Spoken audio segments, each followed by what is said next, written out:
shared responsibility question is really interesting, and this year at this conference I've really seen a change and a real maturity in the way we're viewing this notion of shared responsibility.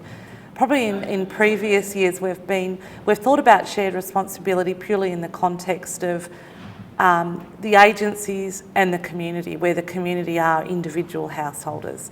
Are they doing their bit? We're doing this bit, we've got a list of things that we do as agencies, and here's a list of things that you need to do as individual householders.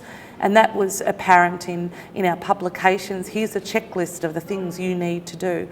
So when we talked about shared responsibility a few years ago, it was, oh, the community needs to do their bit.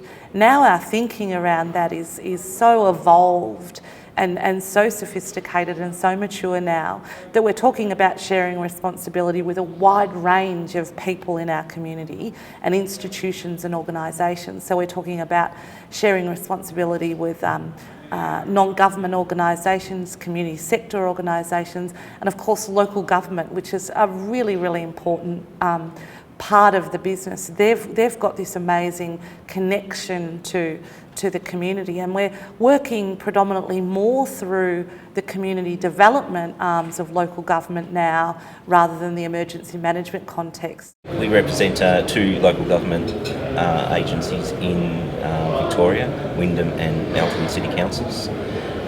We've been doing a lot of work in resilience, working with the community in resilience, and we see from a local government sort of understanding that we're closest to the community for us to work with the community. So from there we see that we should be a part of emergency management conferences and forums. We're sort of maybe a forgotten player in the emergency management industry, but we see that we're starting to be accepted. People want to see local government a lot more, and from a local government point of view we feel that we should be part of this as well.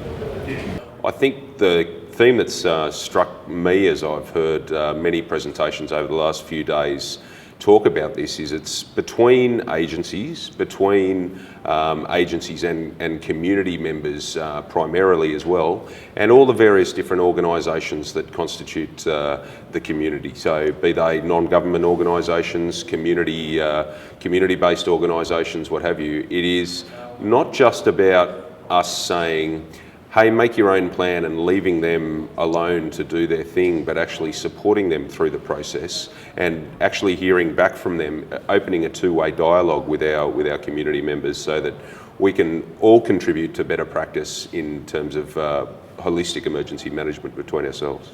So that's something that you feel people have general consensus on? No, I don't actually. I think there's not a great deal of consensus. I think there are a few outstanding examples of that in emergency services, and some of those have been highlighted over the past few days. But if I'm brutally honest with you, I think as an industry as a whole, we have a long way to go. As we're on this journey, where you need the pioneers, and the pioneers are out the front, and eventually the others are catching up, and the pioneers need to be patient with the others and just keep having the conversations, building the relationships, and that's the beauty of a conference like AFAC.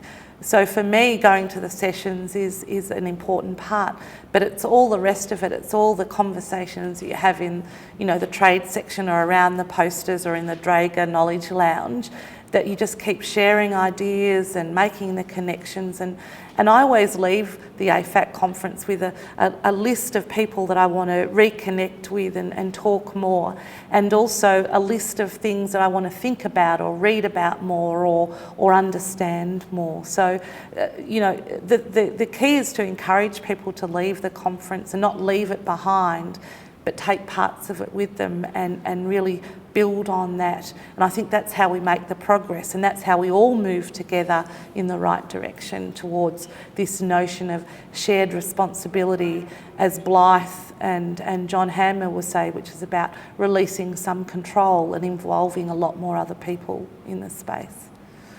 It's great to see the momentum shift, I guess, and certainly since my last AFAC conference, possibly 3 or 4 years ago now, seeing the agenda there, which was very much about trucks, appliances, how great we are at rescue and response and repair, to shifting into some really resilience-based themes this time round, represents a real positive shift, I think, in the way that we're starting to recognise those new directions in emergency management.